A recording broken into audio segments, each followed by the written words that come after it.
Siempre pensé que conocía a mi hija mejor que nadie. Desde que la tuve entre mis brazos, apenas con unos minutos de vida, supe que entre nosotras existiría un lazo que nada ni nadie podría romper. La vi crecer, la acompañé en cada paso, en cada caída, en cada pequeña victoria de su infancia. Era una niña risueña, creativa, con una sensibilidad que pocas veces se ve en los niños. Tenía un mundo interior vasto, lleno de preguntas y de sueños, y yo, como madre, me sentía orgullosa y también responsable de cuidarlo. Durante su adolescencia tuvimos algunas discusiones, como ocurre siempre. Yo era estricta, lo admito, no por deseo de imponerme sino porque quería protegerla. El mundo, lo sabía desde antes de que ella naciera, no es un lugar amable para las mujeres buenas. Pero incluso en los peores días, cuando me gritaba que no entendía nada o se encerraba llorando en su habitación, al final siempre venía a abrazarme, a pedirme perdón y a decirme que me amaba. Eran momentos duros, pero aún ahí, aún con sus impulsos adolescentes, seguía confiando en mí. Eso lo recuerdo con nitidez, confiaba en mí. Me contaba sus cosas, sus miedos, sus enamoramientos de paso, sus frustraciones con los estudios. Me sentía parte de su vida. Pero eso cambió lentamente. Tan despacio que ni siquiera me di cuenta en qué momento exacto comenzó a alejarse. Fue como una niebla que se fue espesando de a poco, envolviéndolo todo, sin que yo pudiera identificar en qué momento dejamos de vernos con claridad. Cuando terminó la universidad, se convirtió en alguien más reservada. Me decía que tenía mucho trabajo, que estaba enfocada en sus objetivos, que necesitaba independencia. Yo entendía, al menos eso creía. Era parte del proceso. Toda madre debe soltar la mano alguna vez. El primer año fuera de casa me llamaba cada 2 días. Luego, una vez por semana. Después, solo cuando necesitaba algo. Siempre parecía tener prisa, siempre estaba ocupada. Las visitas se hicieron más esporádicas. Me decía que no podía venir porque tenía que estudiar, rendir exámenes, cubrir turnos dobles en prácticas laborales. Yo me resignaba. Me convencía de que así debía ser. Yo también fui joven, también necesité espacio. Pero algo en mi pecho me decía que eso no era solo crecimiento personal. Había algo más. Algo que no quería decirme. Algo que la consumía y que no sabía cómo compartir conmigo. Comenzó a vestirse distinto. A maquillarse con más frecuencia. Empezó a llegar con ojeras que no correspondían con una joven que, en teoría, solo estaba estudiando. Me decía que estaba aprendiendo a maquillarse mejor, que era moda, que todas las chicas se veían así. Yo no insistía. No quería invadir su intimidad. Pero dentro de mí, algo no cuadraba. Un día vino a casa y pasó toda la tarde en silencio. Estaba pálida. Me dijo que le dolía el estómago, que debía irse temprano. Intenté abrazarla y me apartó con un gesto suave, pero frío. La vi subir a un taxi desde la ventana y sentí un nudo en la garganta. Esa noche no dormí. Llamé 2 veces, no atendió. Al día siguiente, me escribió un mensaje escueto: estoy bien. No te preocupes. Solo fue cansancio. Quise creerle. Pasaron los meses y empecé a acostumbrarme a ese nuevo tipo de relación. Nos veíamos poco, hablábamos menos. Yo seguía pendiente, claro, como todas las madres. Siempre con la esperanza de que volviera a abrirme la puerta. Pero eso no ocurrió. Lo siguiente fue enterarme de que estaba saliendo con un hombre. Me lo dijo casi de pasada, como si no fuera importante. Solo me dijo su nombre, Ramiro. No me dio más detalles. Después de eso, supe que se habían ido a vivir juntos. Yo no lo conocía. No lo había visto jamás. Me dolió que no me invitara a su nueva casa. Me dolió más que no sintiera la necesidad de presentármelo, como si mi opinión ya no tuviera valor. Acepté ese lugar que ella me daba, porque quería seguir cerca, aunque fuera desde afuera. Ella decía que estaba bien, que no había nada malo, que solo estaba construyendo su vida. Yo repetía esas palabras una y otra vez, como un mantra. Me aferraba a ellas, porque lo único que temía era perderla. Años después, cuando todo se desmoronó y la verdad salió a la luz, volví a esos recuerdos y entendí todo con una claridad aterradora. Aquellas ojeras no eran por estudiar. Aquel silencio no era cansancio. La distancia no era madurez ni independencia. Era miedo. Era vergüenza. Era dolor escondido bajo una coraza de indiferencia. Mi hija me necesitaba y no supo cómo decírmelo. Y yo, su madre, no supe cómo verlo. La primera vez que vi a Ramiro fue en una foto. Mi hija me la mostró con una sonrisa forzada, como si ya supiera que yo tendría mis reservas. No lo presentó con entusiasmo, sino con una frialdad que me pareció inusual en ella. En la imagen, él estaba de pie junto a ella, con una mano sobre su cintura, la sonrisa apenas dibujada y los ojos mirando a la cámara con una expresión que no supe interpretar del todo. Había algo en su postura, en su mirada, en la forma en que la sujetaba, que me provocó una incomodidad inmediata. No lo dije. Guardé mis pensamientos como hacemos muchas madres cuando entendemos que si hablamos demasiado pronto, podríamos ser excluidas del todo.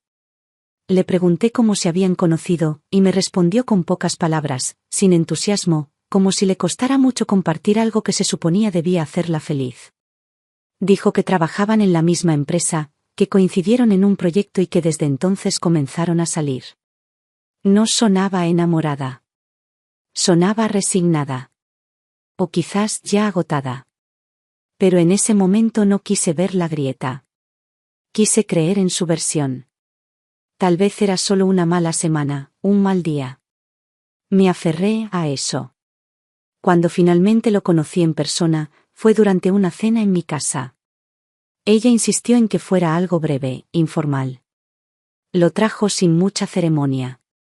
Apenas entró, se mostró correcto, casi excesivamente educado. Me dio un beso en la mejilla, un ramo de flores en la mano y una sonrisa que no llegó a los ojos. Me saludó llamándome señora, y evitó mirarme de frente más de una vez. Le ofrecí algo de beber, me dijo que no tomaba nada fuera de casa, que tenía que manejar. Sus respuestas eran cortas, medidas, como si todo lo que dijera estuviera calculado. Durante la cena, intenté abrir conversación, hacerle preguntas simples, conocerlo mejor. Respondía con frases vagas, hablaba mucho de sí mismo, de su trabajo, de lo importante que era su puesto, de lo exigente que era su jefe. Cada vez que mi hija intentaba participar o interrumpirlo, él la corregía o hablaba por encima de ella, con una sonrisa fingida, como si la interrumpiera con cariño. Pero yo vi otra cosa. Vi cómo ella se encogía ligeramente cuando él hablaba. Cómo agachaba la mirada. Cómo se mordía el labio, un gesto que siempre hacía cuando se sentía nerviosa o incómoda. Después de esa cena, la abracé al despedirla. Noté que su cuerpo estaba tenso. Me miró con una expresión difícil de definir. No era miedo, no era tristeza, era algo más parecido a una súplica silenciosa. Como si quisiera decirme algo, pero no supiera por dónde empezar. No volví a ver a Ramiro durante varios meses. Mi hija me decía que estaban bien, que vivían ocupados, que no había tiempo para visitas. Me enviaba fotos por mensaje, de ellos en restaurantes, en caminatas, en paseos de fin de semana. Siempre parecía que todo estaba en orden. Pero yo sabía que una imagen no dice nada cuando no conoces lo que ocurre detrás del lente. Pasaron 2 años. Me enteré por otros que se habían casado por civil. Sin fiesta, sin ceremonia, sin familia. Me lo dijo ella una semana después del evento. Me pidió que no lo tomara a mal, que era una decisión práctica, que no querían gastar dinero. Me sentí invisible. Pero me mordí la lengua.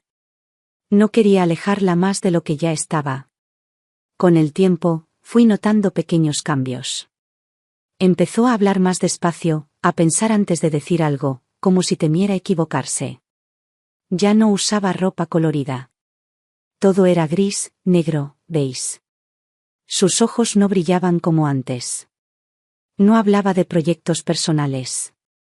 Su única conversación era su trabajo, o los horarios de Ramiro, o las cuentas de la casa. Nunca más mencionó un sueño. Nunca volvió a hablarme de sus pasiones. Ya no dibujaba. Ya no escribía. Ya no era ella. Un día, fui a visitarla sin avisar. Estaba sola. Al principio pareció nerviosa, me preguntó por qué no la había llamado antes.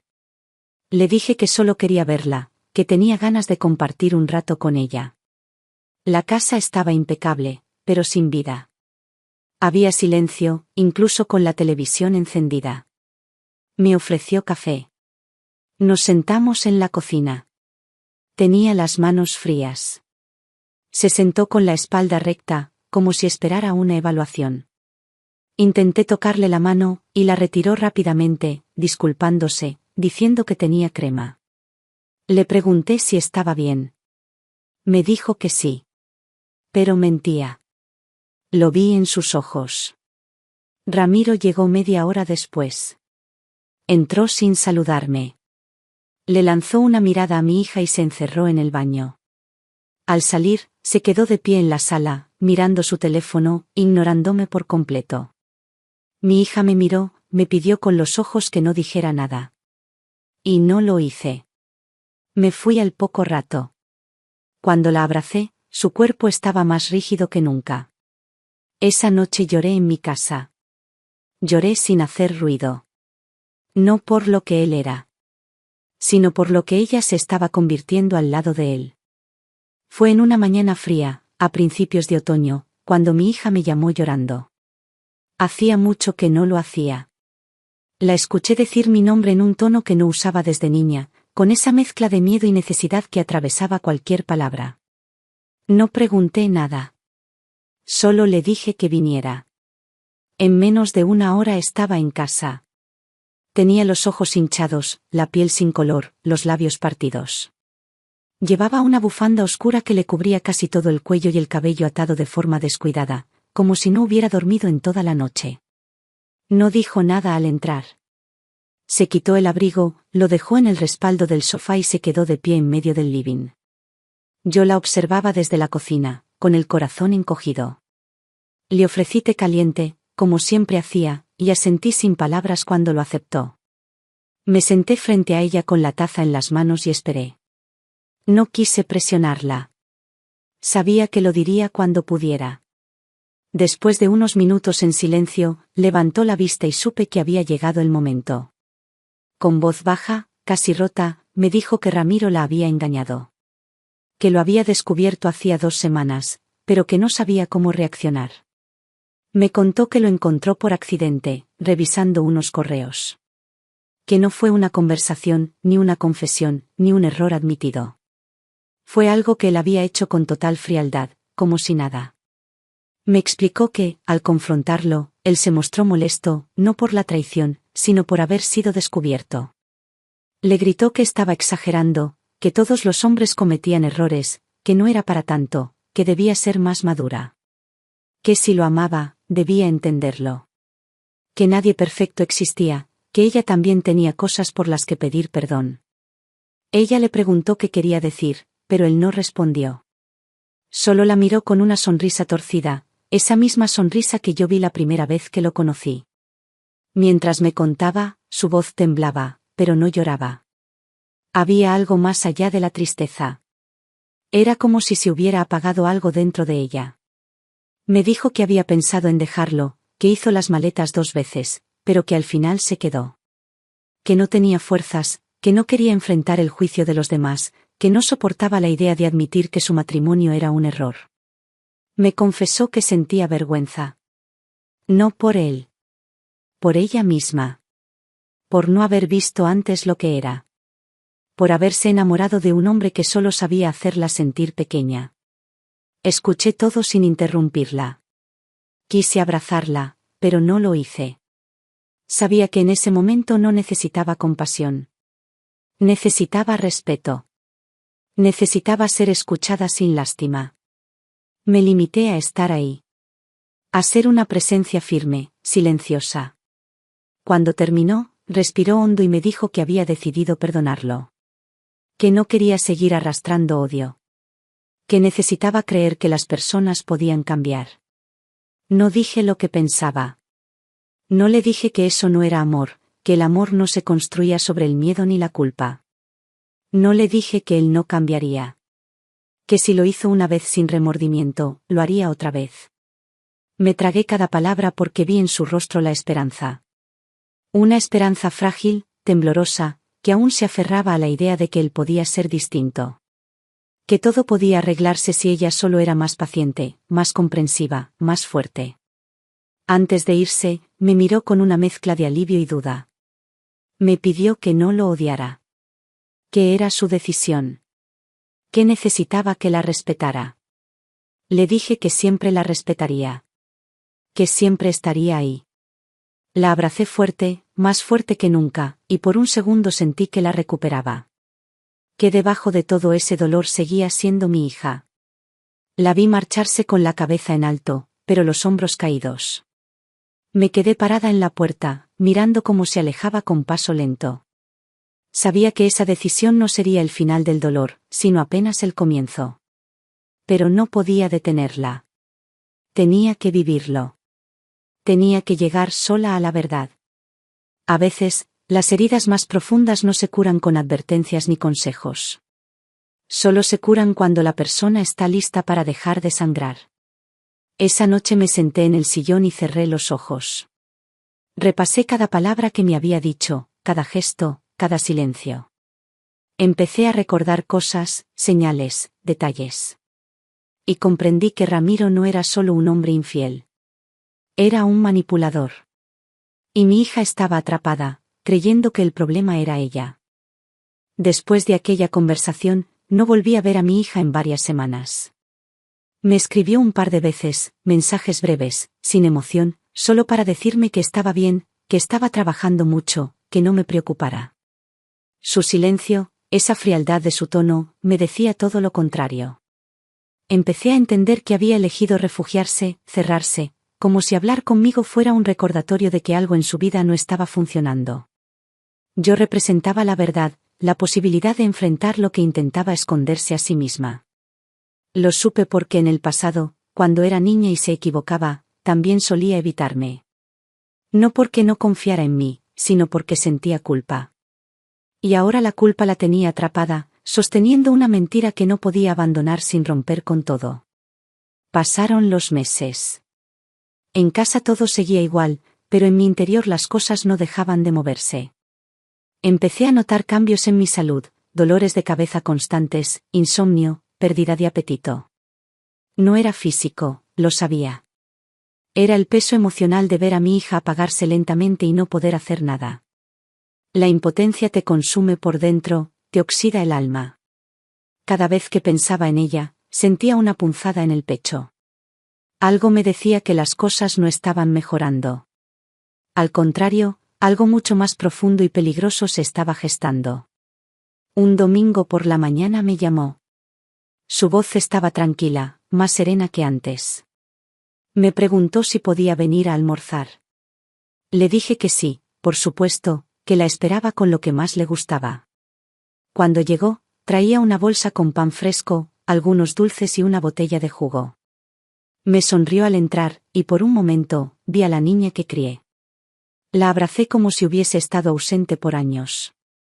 Cocinamos juntas, hablamos de cosas triviales, y yo no mencioné a Ramiro. Pensé que si ella quería contarme algo, lo haría a su tiempo. Después del almuerzo, mientras recogíamos la mesa, me dijo que necesitaba contarme algo. Lo dijo sin mirar directamente, con una calma que me desconcertó. Me senté, la miré en silencio y esperé. Entonces me dijo que Ramiro la había vuelto a engañar.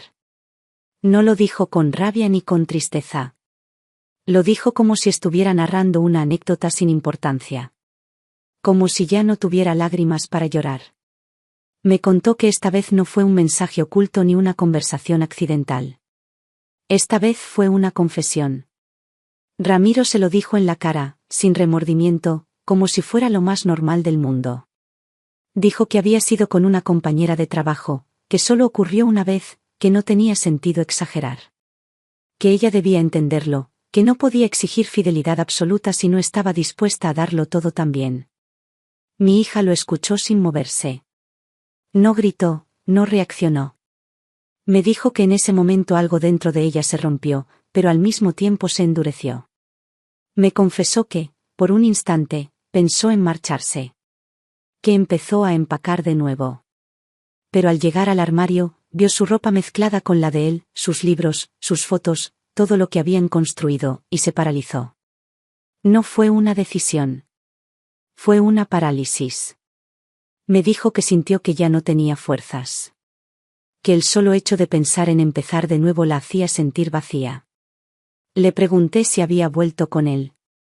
Me dijo que nunca se había ido. Que no tuvo el valor. Que durmieron en la misma cama esa noche, como si nada. Que al día siguiente fueron a trabajar como si nada. Que él incluso la besó antes de salir, como hacía siempre. Y ella no dijo nada. No porque lo hubiera perdonado, sino porque estaba tan cansada que ya no sabía cómo defenderse. Me dolió más esa confesión que la infidelidad misma. Porque comprendí que no se trataba de un error que se repetía. Era una dinámica, una estructura que él había tejido con cuidado, hasta hacerle creer que no valía lo suficiente como para exigir respeto. Me dijo que últimamente se despertaba cada mañana con la sensación de estar bajo el agua, de tener que esforzarse por respirar. Que ya no sentía nada. Ni rabia, ni tristeza, ni amor. Solo una especie de anestesia que la mantenía caminando. Quise decirle tantas cosas. Quise gritarle que lo dejara, que no podía permitir que la destruyeran así. Pero no dije nada. Porque vi que, en ese estado, las palabras no servían. Solo serviría que ella, por fin, se viera con mis ojos. Que entendiera lo que yo veía desde hacía tanto tiempo. Me limité a abrazarla. Esta vez sí. La abracé con todo el amor que tenía, con toda la compasión, con toda la rabia también, pero sin dejarla sentirlo. La apreté contra mi pecho como si pudiera devolverle algo de sí misma. Se quedó ahí, en silencio, con los ojos abiertos, mirando al vacío. Antes de irse, me dijo que no quería que nadie supiera. Que esto era entre nosotras. Me pidió que no hablara con nadie, que no intentara intervenir. Me prometió que iba a estar bien. Que estaba pensando en qué hacer. Que solo necesitaba tiempo. Le dije que lo tendría. Pero en mi interior, algo empezó a cambiar. Algo que hasta ese momento me había mantenido a la distancia por respeto. Una convicción nueva, más fuerte que el miedo. Supe que si las cosas seguían así, yo tendría que hacer algo. Aunque ella no lo pidiera. Aunque me odiara por hacerlo.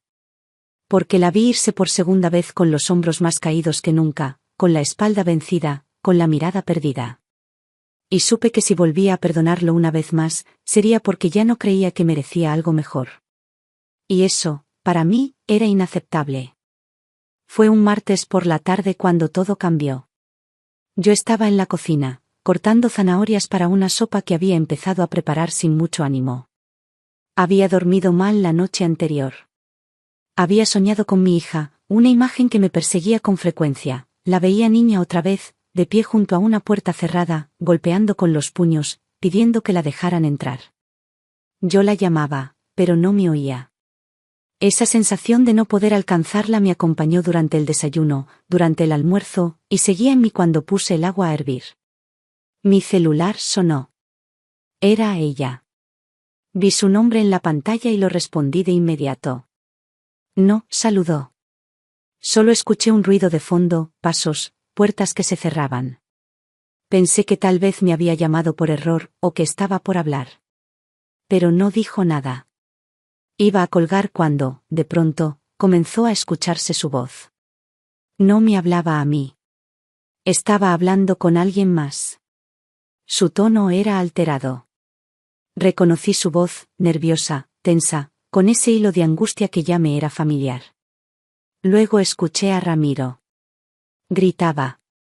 Su voz era como un cuchillo. Fría, controlada, pero cargada de una violencia contenida que helaba la sangre. Me quedé inmóvil. El cuchillo aún en la mano, las zanahorias a medio cortar, la olla hirviendo detrás. Escuché con atención. Al principio eran frases sueltas, acusaciones veladas. Luego, todo se volvió más claro. La estaba amenazando. Le decía que si lo dejaba, él hablaría. Que no tenía idea de con quién estaba jugando. Que no pensara que iba a salirse con la suya. Que todos sabrían la verdad. Que él tenía pruebas. Pruebas de lo que ella había hecho. Y entonces lo dijo. Le gritó que no se olvidara de su pasado. Que no olvidara que él sabía todo. Que sabía lo del alcalde. Lo del hijo. Lo del embarazo escondido. Lo de los papeles. Lo del banco. Lo dijo todo, como si se lo hubiera estado guardando durante años, como un cuchillo bien afilado esperando el momento exacto para clavarlo. Y lo hizo con una frialdad que me hizo temblar. No era solo una amenaza. Era un castigo. Un recordatorio de que tenía poder sobre ella. Mi hija no respondió de inmediato. Escuché su respiración entrecortada. Luego su voz, pequeña, rota. Le pedía que no dijera nada. Que eso no tenía sentido. Que nadie podía saberlo. Que no era justo. Que él había prometido guardar ese secreto. Que no podía hacerle eso. Le rogó, con una voz que no le reconocí. Y entonces él le respondió que sí podía. Que si ella se atrevía a irse, a hablar, a buscar ayuda, él haría que todos lo supieran. Que ella no saldría bien parada. Que acabaría en la cárcel. Que su reputación se destruiría. Que perdería todo. Incluso al niño. Y ahí fue cuando el mundo se detuvo. El niño. Mi nieto. Mi sangre. Un hijo que nunca supe que existía. Me temblaron las manos. El celular apretado contra mi oído, sin poder moverme. Escuchaba esa conversación como si fuera una pesadilla. Mi hija había tenido un hijo. Y se lo habían quitado. Lo había entregado por miedo. Lo había ocultado.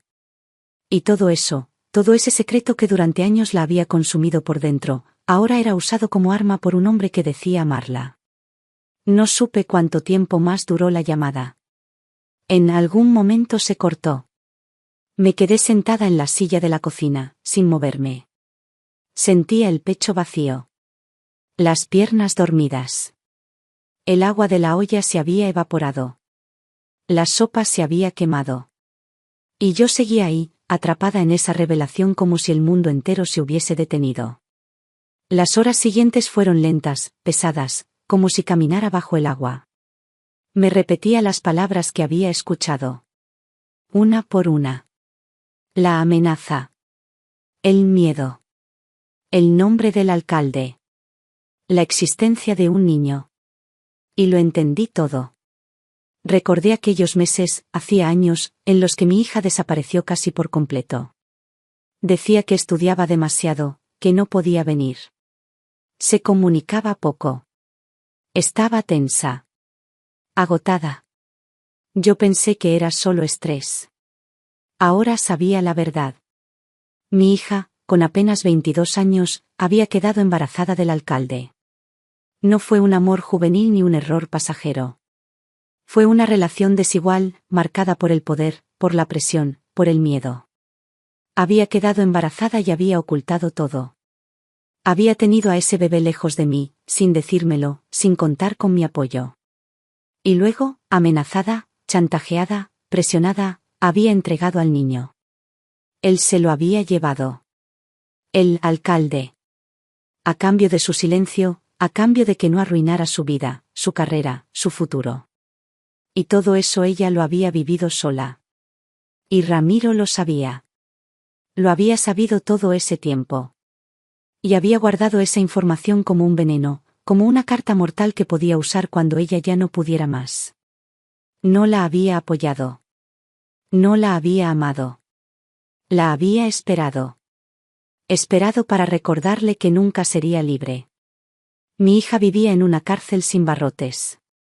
Con su pasado como castigo. Con un hombre que la vigilaba, que la controlaba, que la sostenía por los hilos de la culpa. Entendí por qué no me hablaba. Por qué su mirada se había vuelto opaca.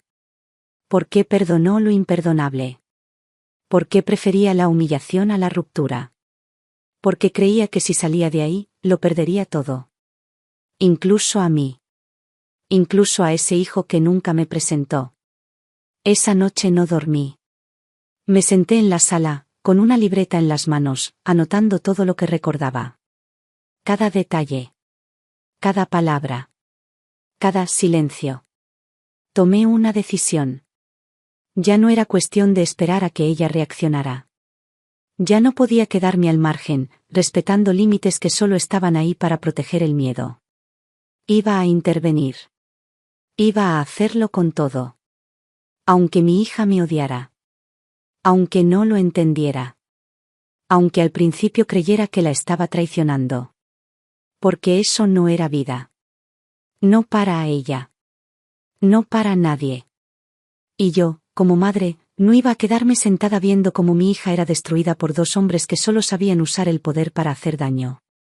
Iba a poner a todos en su lugar. Empezando por el alcalde.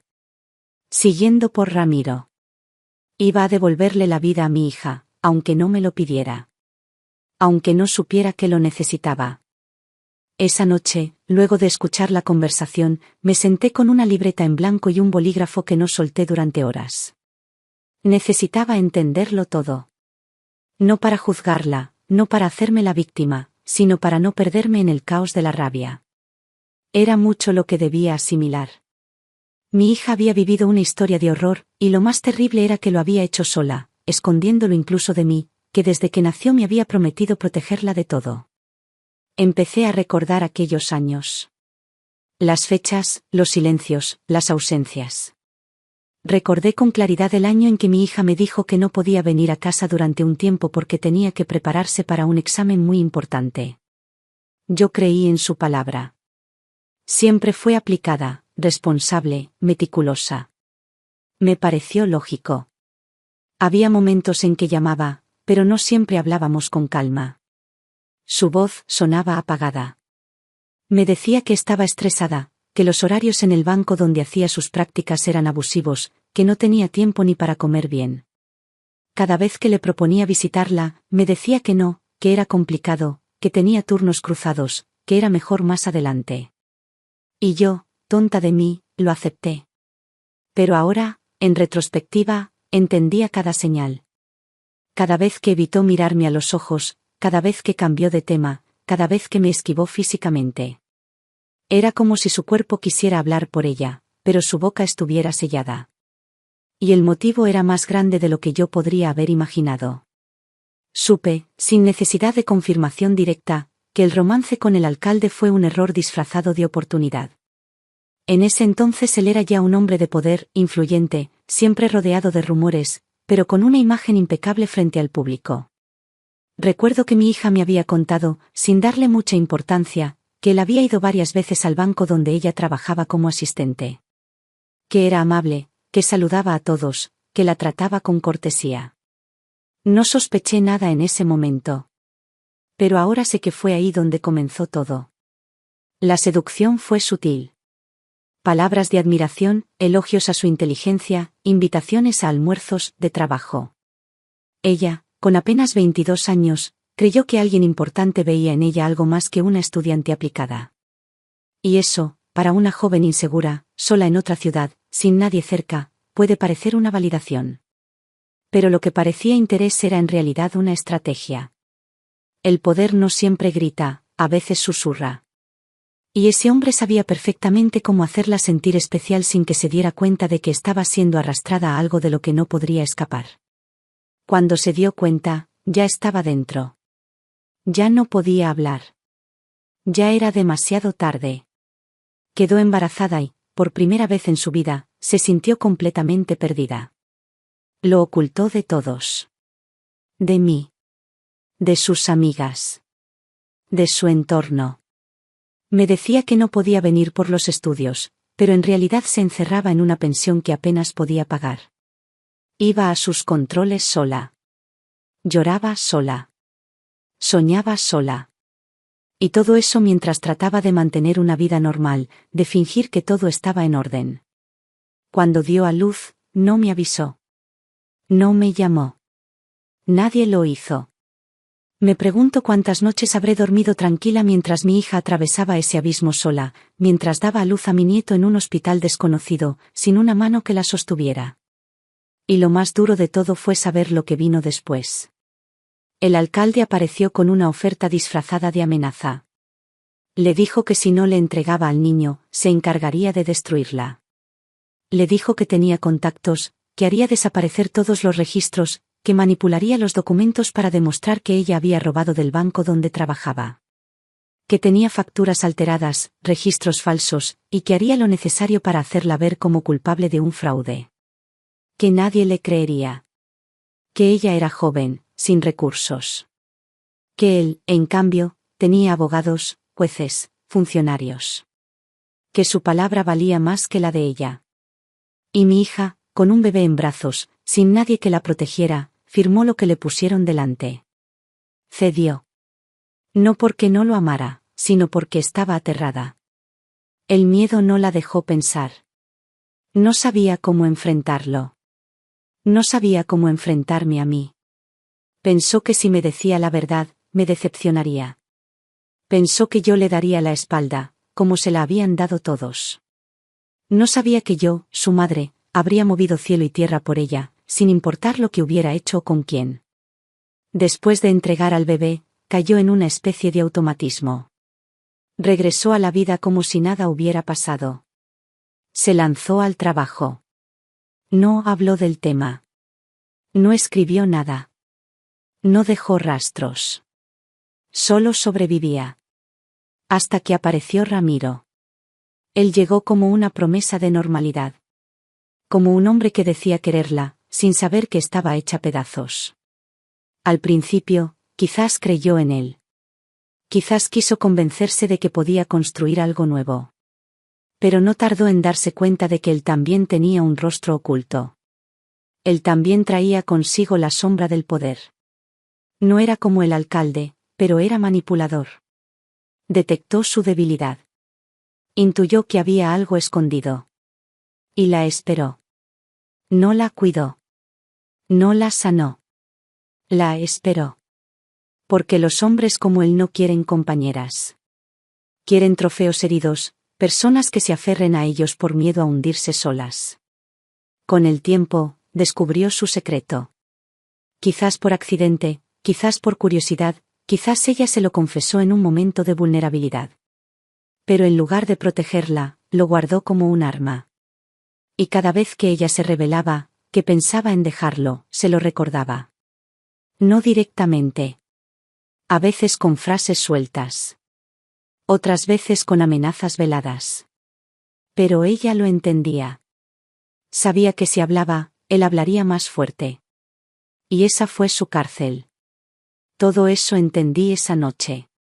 Todo eso reconstruí con mis recuerdos, con lo que había escuchado, con lo que mi hija nunca se atrevió a decirme.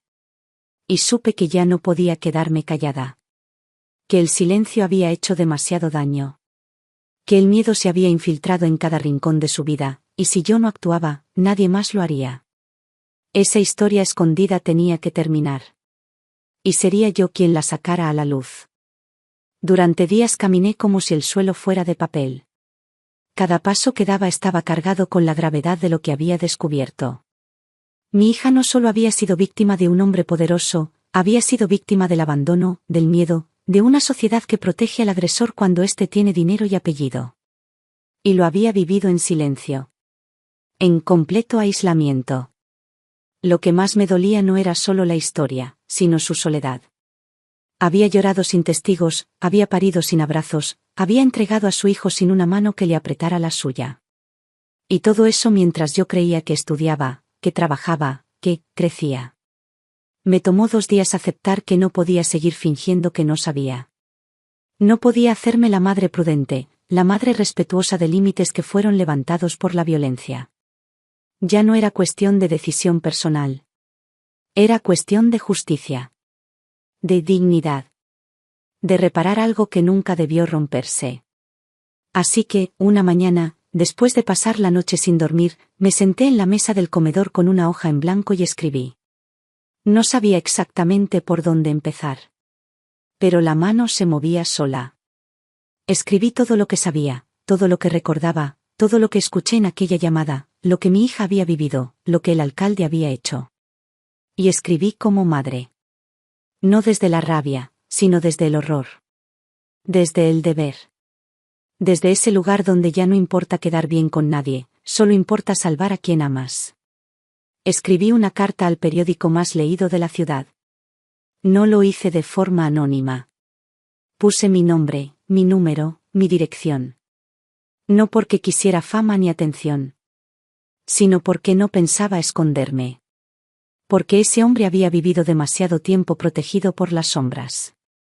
Su poder había sido alimentado por la cobardía de los que sabían y callaban. Yo no iba a ser una más. En la carta no di nombres completos, pero dejé claro el cargo del hombre implicado, el año de los hechos, la institución bancaria, el nombre de mi hija y cómo fue chantajeada. Hablé de documentos falsificados, de manipulación psicológica, de cómo había sido obligada a entregar a su hijo bajo amenaza. Pedí que se investigara. Que se preguntara por qué nunca se registró oficialmente el nacimiento del niño. Que alguien buscara los documentos del banco y revisara los movimientos de cuentas de esa época. Dejé pistas. No pruebas, pero sí indicios claros. Después, llamé a un abogado. Uno que había conocido años atrás, cuando ayudé a una amiga en un caso laboral. Le conté parte de la historia. Me escuchó con atención. Me pidió pruebas. Le dije que tenía lo justo, pero que estaba dispuesta a reunir lo necesario. Le prometí que no me echaría atrás. Fui al banco donde mi hija había trabajado y pedí hablar con un supervisor. Fingí ser una mujer confundida, buscando documentos de una cuenta antigua de mi hija. Me dieron largas, me preguntaron si tenía autorización. Pero con amabilidad insistente, logré que me mostraran una parte del archivo. Y ahí estaban. Facturas con fechas duplicadas. Firmas adulteradas. Fondos transferidos a una cuenta que no pertenecía a mi hija. Tomé nota de todo. Después fui al hospital donde sospechaba que había nacido mi nieto. Llevé una copia de mi documento, dije que necesitaba verificar un dato de mi nieta recién nacida, inventé un nombre, un pretexto.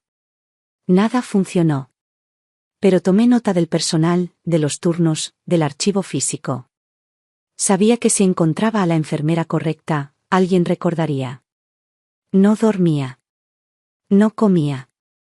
Pero cada día avanzaba un paso.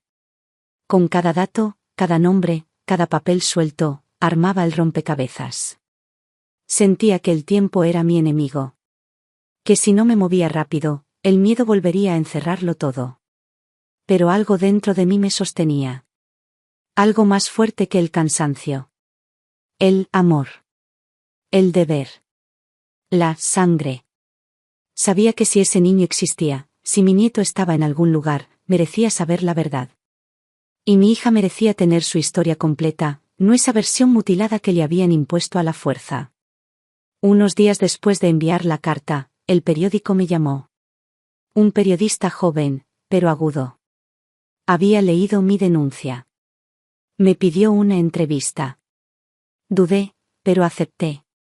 Me reuní con él en una cafetería, le conté la historia con los detalles que no publiqué. Le mostré las anotaciones, las copias de facturas, los nombres. Me dijo que necesitaba más. Que la historia era fuerte, pero el poder que estaba en juego también lo era. Me prometió que, si reunía los documentos, ellos los sacarían a la luz. Esa noche supe que ya no había vuelta atrás. Que no solo era una decisión, era una batalla. Una que iba a pelear hasta el final. Por mi hija. Por mi nieto. Por todas las mujeres que alguna vez callaron por miedo. Porque el silencio no salva. El silencio es una forma de muerte lenta. Y yo ya había visto morir a mi hija en vida durante demasiado tiempo. Al día siguiente, fui a la policía. A las 8:30 de la mañana salí de casa con una carpeta negra bajo el brazo. No llevaba maquillaje, ni joyas, ni nada que pudiera desviar la atención de lo que iba a hacer. Caminé con paso firme, aunque por dentro el cuerpo temblaba. No era miedo lo que sentía, sino una furia controlada. Esa energía áspera que se acumula cuando llevas demasiado tiempo callando. Estaba decidida. Ya no era solo una madre con el corazón roto. Era una testigo con memoria. Una denunciante con pruebas. Una mujer dispuesta a quemarlo todo con tal de que la verdad saliera a la superficie. Entré a la comisaría central y pedí hablar con una oficial de delitos contra la mujer. No quería que la historia cayera en oídos sordos ni en manos de alguien que no supiera lo que estaba haciendo. Esperé 40 minutos en una sala con paredes beige, sin ventanas. Escuchaba el sonido de las teclas, los pasos, los teléfonos, los murmullos. Todo me parecía lejano. Me senté con la carpeta sobre las piernas, apretándola con fuerza. Era mi escudo. Todo lo que había reunido estaba ahí. Y aunque aún no era suficiente para un juicio, sí era lo necesario para que empezaran a mirar donde nunca habían querido mirar. Finalmente me llamaron. La oficial era una mujer de mediana edad, rostro serio, expresión cansada pero atenta. Me miró sin desconfianza, algo inusual en estos casos. Le dije que quería presentar una denuncia por amenazas, chantaje, manipulación de documentos y encubrimiento. Le expliqué que no era la víctima directa, pero que tenía conocimiento preciso de los hechos. Que había escuchado una conversación por teléfono. Que había accedido a registros bancarios y médicos. Que había nombres, fechas, datos concretos. La mujer me pidió que empezara desde el principio. Abrí la carpeta. Le mostré la cronología. La carta que había enviado al periódico. Las copias de facturas con firmas falsificadas. Le hablé del embarazo, de cómo el alcalde había forzado a mi hija a entregar a su hijo. De cómo había usado su influencia para fabricar documentos que luego serían utilizados para chantajearla. Le hablé de Ramiro, el esposo de mi hija, que se aprovechaba de su poder para manipularla emocionalmente y que ahora usaba ese secreto como amenaza permanente. La oficial me escuchó en silencio, tomando notas. No me interrumpió. No me puso cara de incredulidad. Cuando terminé, cerró el cuaderno y me dijo que lo que contaba era grave. Que necesitaban corroborar los datos. Me pidió los nombres completos. Las direcciones. Me preguntó si mi hija sabía que yo estaba allí. Le dije que no, que aún no. Que no me atrevía a decírselo. Que tenía miedo de que intentara detenerme. Me preguntó si tenía miedo de represalias. Le respondí que por primera vez en mucho tiempo no sentía miedo. Sentía necesidad. Pasamos más de 2 horas hablando. Me hicieron firmar una declaración. Me entregaron una copia. Me dijeron que enviarían una notificación al juzgado. Que iniciarían una investigación previa. Que si encontraba más pruebas, debía volver.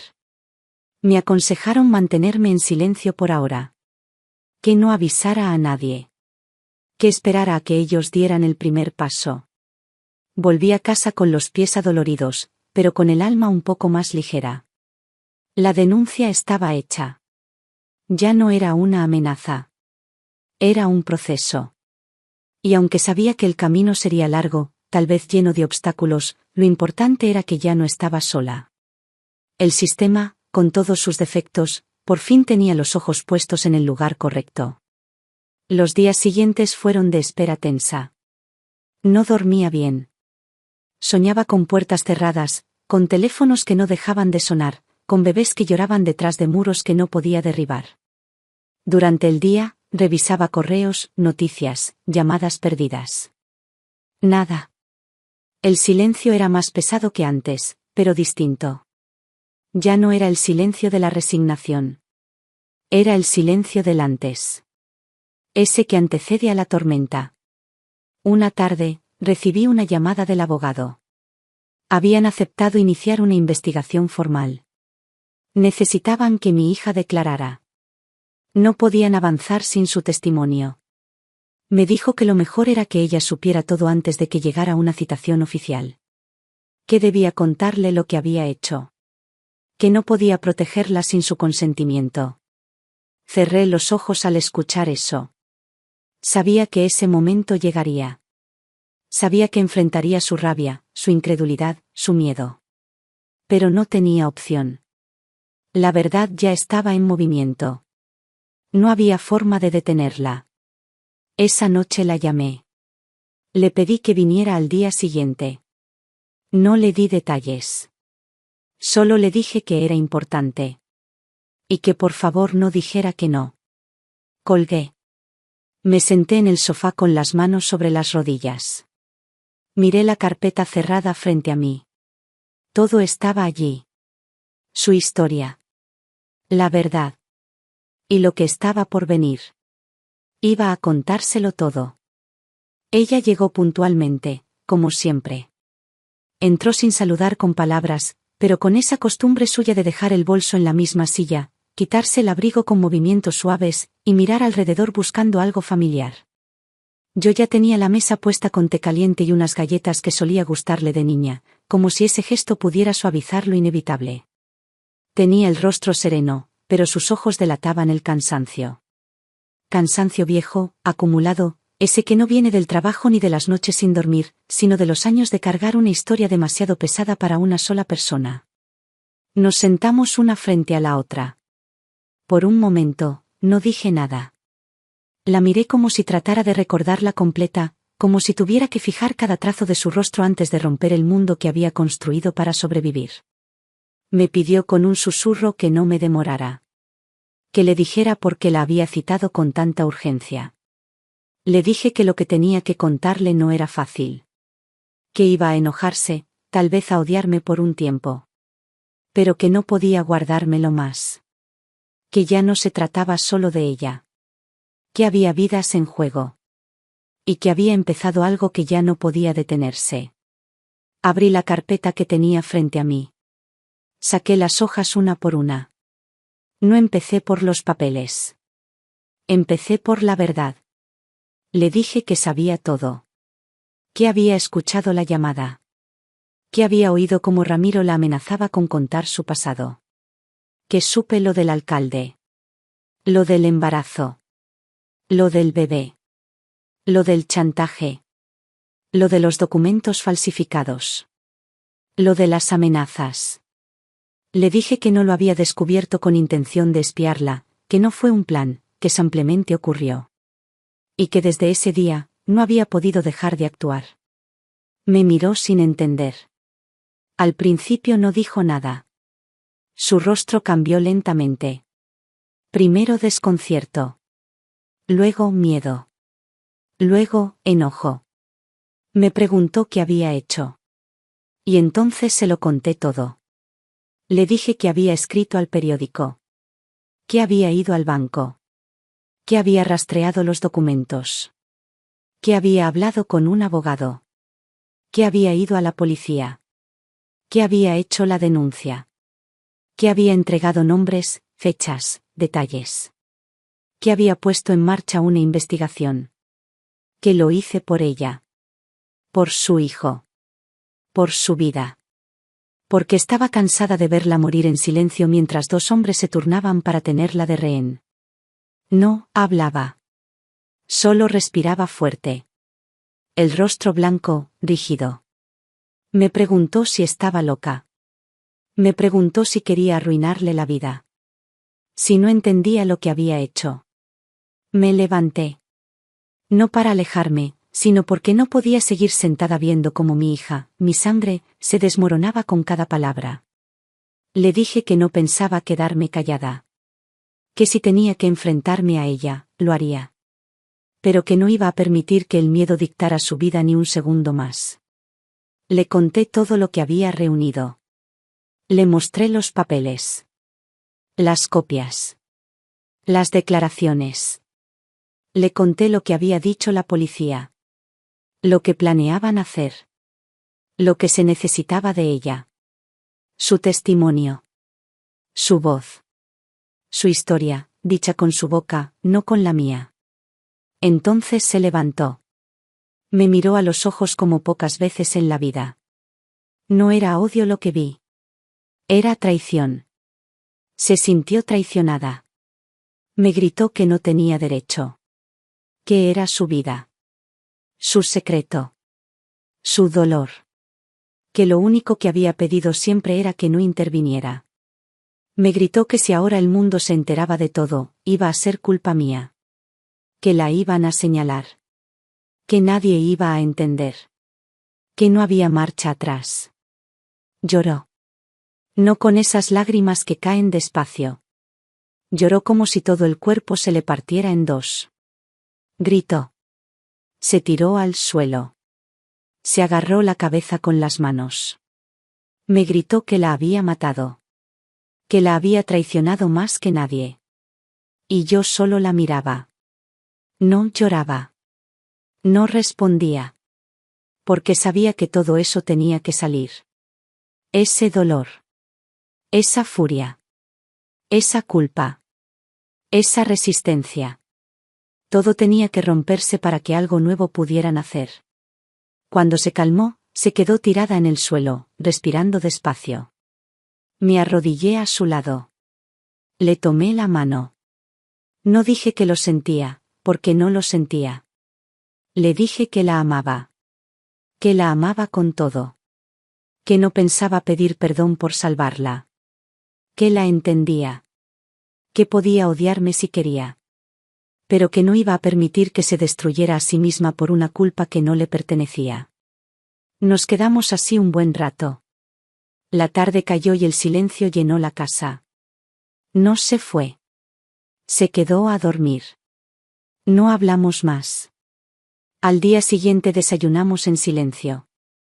Y antes de irse, me miró con los ojos aún rojos. Me dijo que necesitaba pensar. Que no sabía qué iba a hacer. Pero que ahora lo sabía todo. Yo sabía que un mes después, mi hija no solo me perdonaría. También me daría las gracias. El mes que siguió a aquella conversación fue el más largo de mi vida. Mi hija no volvió a hablarme durante los primeros días. No me bloqueó, no me cerró las puertas. Simplemente se volvió ausente. Como si necesitara hundirse por completo antes de decidir si iba a emerger. Yo no la llamé. No insistí. Sabía que debía dejarla sola, que necesitaba ese espacio. Pero cada día, a la misma hora, le escribía un mensaje corto. No le pedía explicaciones. No la presionaba. Solo le recordaba que estaba ahí. Mientras tanto, la maquinaria se movía. El periódico publicó una nota que no usaba nombres, pero sí dejaba claro el perfil de la historia. Hablaba de cómo una joven había sido víctima de abuso de poder por parte de una figura política, de cómo había sido chantajeada para entregar a su hijo, de cómo su silencio había sido explotado durante años por un cómplice íntimo. El artículo fue compartido miles de veces en redes sociales. Algunos lo creyeron, otros no. Pero lo importante era que la historia ya no podía ser enterrada. Había salido a la luz. Unos días después, la policía citó formalmente al alcalde. Él negó todo. Por supuesto que lo hizo. Dijo que era una calumnia. Que era parte de una campaña política para desprestigiarlo. Que no conocía a mi hija. Que jamás había tenido contacto personal con ella.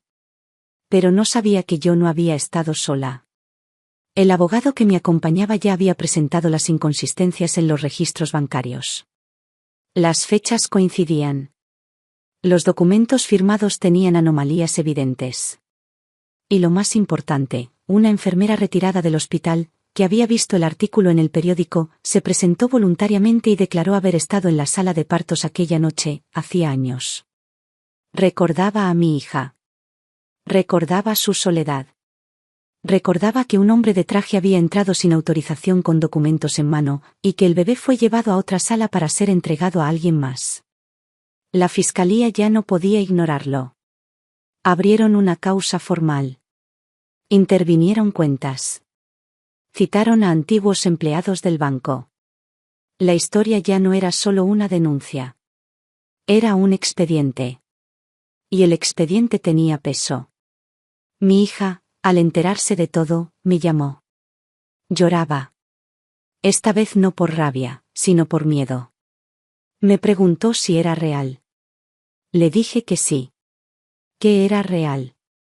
Que el mundo ya sabía. Y que ahora, más que nunca, su voz importaba. Me pidió tiempo. 2 días después, se presentó en la fiscalía. Entró con la frente alta, con una carpeta en la mano, con los ojos rojos pero sin desviar la mirada. Declaró durante horas. Lo contó todo. Desde el primer acercamiento del alcalde hasta la entrega forzada del bebé. Cada amenaza. Cada silencio. Cada momento que había intentado enterrar. Fue fuerte. Fue precisa. Fue valiente. Cuando salió, vino a casa. Entró y me abrazó sin decir una palabra. Nos quedamos así mucho tiempo. Sentí su cuerpo temblar, pero no era miedo. Era el peso cayéndose al fin. Me dijo gracias. Me dijo que ahora entendía. Que no sabía si podría perdonarse por haberme apartado tanto tiempo, pero que no me culpaba. Me pidió perdón por haberme gritado, por haber reaccionado con rabia. Le dije que no había nada que perdonar. Que solo importaba que estaba viva. Que estaba entera. Y luego, como si el universo respondiera a esa valentía, las cosas empezaron a moverse más rápido. El alcalde fue detenido. No con una cámara, ni en una escena espectacular. Fue una detención silenciosa, técnica, ordenada. Pero fue real. Cayó. Su inmunidad política fue levantada. El banco fue intervenido. Varias personas declararon haber sido testigos de sus manejos. Las pruebas se acumularon. Y luego llegó la noticia que no esperaba: el niño había sido localizado. Estaba en otra ciudad, registrado bajo otro nombre, criado por una familia que había sido manipulada con papeles falsificados. No eran criminales. Fueron engañados. Aceptaron a ese niño creyendo que era producto de una gestación subrogada legal. Una mentira bien fabricada. Cuando les explicaron la verdad, colaboraron. No pelearon. Sabían que no era suyo. El niño, mi nieto, tenía ahora 8 años. Y por primera vez, íbamos a verlo. Recuerdo cada segundo de ese día. Estábamos en una sala del juzgado de menores. Mi hija de un lado. Yo detrás de ella, sosteniéndola. Cuando el niño entró, ella se quedó sin aire. Era igual a ella. Mismo gesto. Mismo cabello. Mismos ojos. No se lanzó a abrazarlo. No hizo ningún gesto brusco. Solo lo miró. Él la miró también. Y entonces, sin palabras, se acercó. Le tomó la mano. Como si supiera. Como si algo en su instinto le dijera que ahí estaba su madre. Mi hija lloró en silencio. Se arrodilló. Le acarició el cabello. Le dijo su nombre con una ternura que no se puede fingir. No fue un reencuentro de película. No hubo dramatismo. Solo verdad. Cruda, limpia, llena de dolor y también de amor. A partir de ese momento, empezó una nueva vida. El proceso legal para recuperar la custodia fue rápido. Las pruebas eran contundentes. No hubo oposición. La familia que lo criaba entendía. Hablaron con él. Lo prepararon. Lo acompañaron. No hubo guerra. Solo un tránsito doloroso, pero humano. Y Ramiro desapareció. No dio la cara. No pidió perdón. No luchó por salvar la relación. Entendió que su tiempo había terminado. Que su poder se disolvía sin el silencio que lo alimentaba. Mi hija le pidió el divorcio. Él firmó sin objetar. Quizás entendía que todo había sido sostenido por una mentira demasiado grande para seguir de pie. Meses después, en el cumpleaños de mi nieto, lo celebramos los 3. Mi hija, él y yo. Una torta sencilla. Unos globos. Una tarde de juegos. Nada espectacular. Pero todo verdadero. Ella volvió a sonreír. No esa sonrisa obligada que usaba con Ramiro. Una sonrisa libre. Abierta. Sin miedo. Me dijo gracias. Me lo dijo con los ojos, con los gestos, con cada decisión que fue tomando desde entonces. Y yo, por primera vez en muchos años, volví a sentirme en casa. Los meses siguientes fueron un renacer, pero no de esos que ocurren con fuegos artificiales o giros mágicos. No hubo aplausos, ni titulares felices. Fue un renacer cotidiano, silencioso, construido con gestos pequeños y verdaderos. La vida volvió a entrar por las rendijas que el miedo había sellado durante años. No fue fácil. Nada lo fue. Pero al menos, ya no era imposible. Mi hija se convirtió en otra mujer. No porque cambiara su manera de hablar, o de vestirse, o de caminar. Cambió porque al fin caminaba sin peso. Durante años había sido una sombra de sí misma. Ahora, cada decisión que tomaba, cada palabra que decía, tenía el peso específico de quien se sabe libre. Empezó a trabajar desde casa, a pasar tiempo con su hijo, a leer por las noches. A veces se reía sin razón, y en su risa había algo que yo no escuchaba desde que era adolescente, alegría auténtica. Mi nieto, al principio, era todo timidez. Observaba con distancia, como si necesitara entender qué rol ocupábamos nosotras en esa nueva historia que aún no tenía forma. Pero fue cediendo. Empezó a sentarse más cerca. A preguntar más cosas. A mirarla con curiosidad. A buscarla. Hasta que un día, sin que nadie lo esperara, la llamó mamá. Fue en medio de una comida. Ella no lo esperaba. Se quedó inmóvil. Él solo la miró, esperando su reacción. Y ella, en lugar de llorar, se rió. Le acarició el cabello y le respondió con naturalidad. Como si siempre hubiera sido así. Como si ese vacío entre ellos no existiera más. El perdón no llegó en un momento exacto. No hubo una escena específica en la que mi hija y yo nos dijéramos todo lo que había que decir. El perdón fue creciendo entre nosotras como una planta que vuelve a brotar en una tierra seca. Me decía cosas con los ojos, con las manos, con su presencia constante.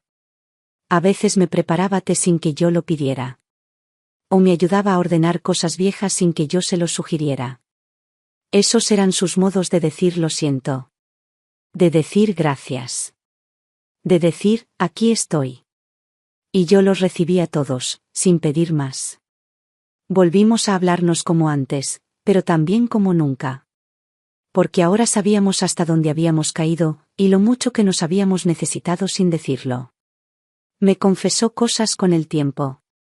Me contó cómo fue ese embarazo en secreto. Me habló del hospital. De la noche que lloró abrazando a su hijo sabiendo que lo vería por última vez. Me contó cómo Ramiro usaba frases dulces para ir sembrando miedo. Cómo la aisló poco a poco. Cómo la convenció de que ella no merecía nada mejor. Me confesó que, durante mucho tiempo, pensó que yo la odiaría si me enteraba. Que si me decía la verdad, la dejaría de amar. Que eso la paralizó más que cualquier amenaza del alcalde. Pensaba que el escándalo arruinaría mi vida. Que yo no la perdonaría nunca por haberme ocultado algo tan grave. Y cuando me decía todo eso, solo pude abrazarla. No supe qué más hacer. Porque no hay palabra que cure tanto miedo acumulado. Solo el tiempo, la presencia, la constancia. El proceso judicial siguió su curso. El alcalde fue condenado. No solo por lo que le hizo a mi hija, sino por una cadena de delitos que salieron a la luz a raíz de la investigación. Otras mujeres hablaron. Otras historias similares aparecieron. Nos dimos cuenta de que no era un caso aislado. Era una estructura. Un patrón.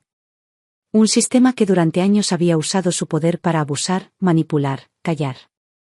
Y ahora, estaba cayendo. Mi hija no quiso dar entrevistas. No quiso fama. No quiso usar su historia para nada más que para sanar. Me dijo que el silencio al que la obligaron fue tan cruel que ahora quería cuidar sus palabras. Que no necesitaba que todos supieran, solo que su hijo supiera. Que su hijo creciera con la verdad, pero sin el trauma. Lo inscribió en la escuela bajo su apellido. Le explicó la historia en partes, adaptadas a su edad, sin mentiras, pero con respeto. Él no hizo demasiadas preguntas. Se adaptó. Aprendió. Empezó a llamar mi abuela con naturalidad. Se sentaba a dibujar mientras yo cocinaba. Me contaba lo que aprendía en clase. Me abrazaba sin temor. Y yo, cada vez que lo miraba, pensaba en ese bebé que nunca conocí, pero que ahora tenía frente a mí. ¿Qué estaba aquí? ¿Qué estaba a salvo? Con el tiempo, mi hija volvió a vivir. Empezó a salir con amigas. A ir al cine. A mirar el cielo sin miedo. Me habló de empezar una terapia. Me dijo que por fin quería entender todo lo que había cargado. Que ya no quería enterrarlo más. Le dije que la apoyaba. Que estaba orgullosa. Y lo estaba. Porque nunca admiré tanto a alguien como a ella en ese momento. Yo también cambié. Aprendí a no suponer que mis silencios eran formas de amor. Aprendí que a veces el amor necesita actos, no respeto ciego. Que intervenir no siempre es entrometerse. Que proteger no siempre es esperar. Aprendí que ser madre no es solo acompañar cuando te lo permiten, sino también sostener cuando te cierran la puerta. Que amar es, a veces, hacer lo que el otro no quiere que hagas, pero necesita profundamente. Hoy, cuando salgo al jardín y los veo jugando entre las flores, corriendo, riendo, siento una paz distinta. No es felicidad eufórica. Es una calma honesta. Esa que solo se siente cuando has tocado fondo y vuelto a emerger. Cuando el amor fue puesto a prueba y no solo sobrevivió, sino que sanó. Mi hija no volvió a ser la de antes. Fue mejor. Más fuerte. Más clara. Más libre. Y yo, después de todo, sigo siendo su madre. Pero también soy su testigo. Su cómplice. Su refugio.